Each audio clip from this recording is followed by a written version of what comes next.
पति ब्रह्मचारी के आने वाले ट्रैक में कहानी अब उस मोड़ पर आ चुकी है जहां सूरज खुद को एक ऐसे ट्रैप में फंसा हुआ महसूस कर रहा है जिससे निकलना आसान नहीं है। स्विट्जरलैंड का नाम सुनते ही हर किसी को रोमांस और सुकून याद आता है, लेकिन सूरज के लिए यह सफ़र अब डर, मजबूरी और साजिश का दूसरा नाम बन चुका है। एक तरफ गुलाब सिंह का हुक्म है, दूसरी तरफ बिंदिया की चालें और बीच में खड़ा है सूरज, जिसका ब्रह्मचर्य व्रत अब हर पल खतरे में है। लेकिन इस बार कहानी सिर्फ यहीं तक सीमित नहीं रहने वाली, क्योंकि ईशा अब चुप बैठने वाली नहीं है। ईशा को जैसे ही यह एहसास होता है कि सूरज इस हनीमून वाले ट्रैप में पूरी तरह फंस चुका है, वह खुद एक बड़ा फैसला लेती है। ईशा तय करती है कि अगर सूरज को बचाना है तो उसे अकेला नहीं छोड़ा जा सकता, और इसी सोच के साथ वह एक नया प्लान बनाती है। वह भी इस हनीमून ट्रिप का हिस्सा बनेगी और हर कदम पर सूरज के साथ रहेगी। लेकिन जैसे ही यह खबर बिंदिया तक पहुंचती है, उसके होश उड़ जाते हैं। बिंदिया समझ जाती है कि अगर ईशा साथ रही तो उसका हर प्लान नाकाम हो सकता है। इसी डर में वह एक बार फिर वही पुराना घिनौना तरीका अपनाने का फैसला करती है। बिंदिया सोचती है कि वह अपने कमरे में गिरने का नाटक करेगी, जोर जोर से चीखेगी ताकि सूरज दौड़ता हुआ आए और उसे बचाने के चक्कर में हाथ लगा दे। बस उसी एक पल में सूरज का ब्रह्मचर्य व्रत टूट जाएगा और बिंदिया जीत जाएगी। लेकिन इस बार कहानी पलट जाती है। ईशा पहले ही सूरज को समझा चुकी होती है। दोनों मिलकर तय करते हैं कि बिंदिया की चाल को उसी के खिलाफ इस्तेमाल किया जाएगा। जैसे ही बिंदिया अपने कमरे में गिरने का नाटक करती है, सूरज वहां नहीं जाता। उसकी जगह एक दूसरा आदमी सूरज की जैकेट पहनकर नकली बॉडीगार्ड बनकर कमरे में पहुंचता है। बिंदिया जैसे ही गिरती है, वह आदमी उसे संभाल लेता है। अंधेरे में बिंदिया उसे सूरज समझ लेती है और खुशी खुशी उसे गले लगा लेती है। उसे लगता है कि उसका प्लान कामयाब हो गया है। लेकिन अगला ही पल उसकी जिंदगी का सबसे बड़ा झटका बन जाता है। जब लाइट जलती है तो सामने खड़े होते हैं ईशा और सूरज। बिंदिया के चेहरे का रंग उड़ जाता है। उसे समझ आ जाता है कि इस बार वह खुद अपने ही जाल में फंस गई है। और यहीं पर ईशा और सूरज एक बड़ा प्रण लेते हैं। बिंदिया के सामने, सबके सामने ईशा साफ शब्दों में कहती है कि अगर सूरज का ब्रह्मचर्य व्रत टूटेगा तो किसी चाल या धोखे से नहीं, बल्कि उसके हक से टूटेगा। ईशा आगे बढ़ती है बिंदिया की आंखों के सामने और सूरज को गले लगाने वाली होती है। यह पल बेहद इंटेंस होता है, क्योंकि अब पहली बार यह साफ हो जाता है कि सूरज का ब्रह्मचर्य टूटने वाला है, और वह भी ईशा से। लेकिन कहानी यहाँ भी नहीं रुकती। बिंदिया को समझ आ जाता है कि ईशा को वह सीधे रास्ते से नहीं हरा सकती, इसलिए वह एक नया मोहरा चुनती है, काव्या। बिंदिया बाहर से काव्या की बहुत केयर करने वाली बनती है। उसकी दवाइयों से लेकर खाने तक का पूरा ध्यान रखती है, इतना कि काव्या को उस पर जरा भी शक नहीं होता।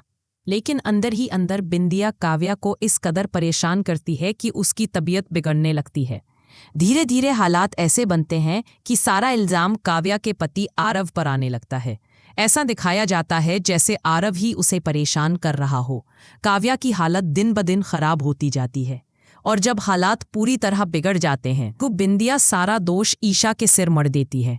वह सबके सामने कहती है कि ईशा ही गुलाब हवेली में ज्यादा इंटरफेयर कर रही है। उसी की वजह से घर का माहौल बिगड़ रहा है और काव्या बीमार पड़ रही है।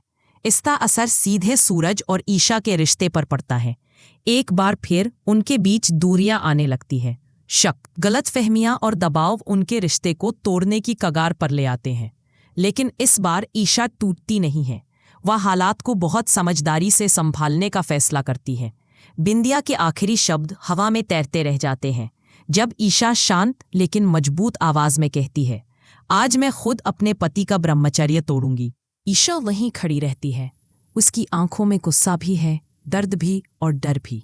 वह धीरे से खुद से कहती है, ये औरत अब किसी भी हद तक जा सकती है। कुछ दूरी पर सूरज खड़ा सब सुन रहा होता है।